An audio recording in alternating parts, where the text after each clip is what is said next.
हैदराबादचं जे गॅजेट आहे ते गॅजेट खूप मोठं आहे आणि ते मी पाहिलंय, वाचलं म्हणत नाही, पाहू शकलो, कारण एवढा मोठा ठोकळा आहे.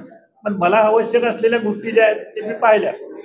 तर त्याच्यामध्ये त्या गॅजेट प्रमाणे आम्ही लोक म्हणजे या मूळच्या भटकेमुक्त जमाती ज्या आहेत त्या राज्यामध्ये शेड्यूल ट्राईब मध्ये आहेत मॅक्झिमम, आणि थोड्याशा शेड्यूल कास्ट मध्ये आहेत, पण शेड्यूल कास्ट शेड्यूल ट्राईब मध्ये आहेत. आमचं म्हणणं आता असं आहे की तुम्ही हैदराबादचं गॅजेट धरलं ना गृहीत आणि मराठा समाजाला दिलत ना न्याय, तसं तो आता आम्हाला द्या ना. त्याच गॅजेटचा आधार आम्ही सांगतोय, त्याच गॅजेटमध्ये आम्ही लोक आहोत, त्याच गॅजेटमध्ये आम्ही शेड्यूल ट्राईब मध्ये आहोत, तर आम्हाला शेड्यूल ट्राईब मध्ये घाला. आणि हे घालत नसाल 10 तारखेपासून मी उपोषणाला बसणार आहे आझाद मैदानावर.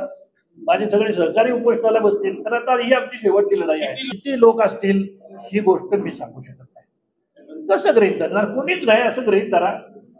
कोणीच नाही आलं तर मी एकटा बघणार आहे. गांधींचा बघ आहे मग अकेला ना. अन्यायाच्या विरोधामध्ये किती लोक एकत्र आले याला महत्व नाही. डोक्यांना महत्व निवडणुकीच्या पेटीच्या तिथे. न्यायाच्या संबंधी डोके मोजून न्याय कसा देता येईल?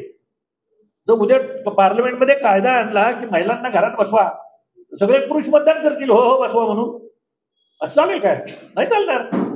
तेव्हा सामाजिक न्याय असतील ते सामाजिक न्याय हे संख्येवरती अवलंबून नाही. त्याच्यामुळे आम्ही छोट्या संख्येचे लोक आहे. किती लोक जमतील? जेवढे जमतील तेवढे जमतील. किती लोक पाठिंबा देतील? जेवढे देतील तेवढे देतील. पण जर पाठिंबा नाही मिळाला तर याचा अर्थ मागणी चुकीची आहे असं नाही. केंद्र सरकार राज्य सरकार दोघंही मान्य हे करतायत की आम्ही ट्राईब आहोत. मग तुम्हाला काय प्रॉब्लेम आहे आम्हाला त्या लिस्टमध्ये घालायला? तर त्यांचं म्हणणं असं होतं की ट्राईबचा विरोध होईल. माझं म्हणणं कशाला विरोध करतोय? त्यांचा आम्हाला काय नको आहे? ट्राईबचा आम्हाला काहीही नको आहे. आमच्याकडे 5.5% आमच्या जागा आहेत सरकारनं ऑलरेडी दिलेल्या. या 5.5%च संवर्ग एकतर त्याच्यामध्ये इन्क्लूड करा. करता येत नसेल तर त्यांना अ म्हणा, आम्हाला ब म्हणा, पण आम्हाला कॉन्स्टिट्यूशनचं प्रोटेक्शन द्या, एवढंच आमचं म्हणणं आहे. थर्ड शेड्यूल केलं ना, आता ओबीसीत घातलंय.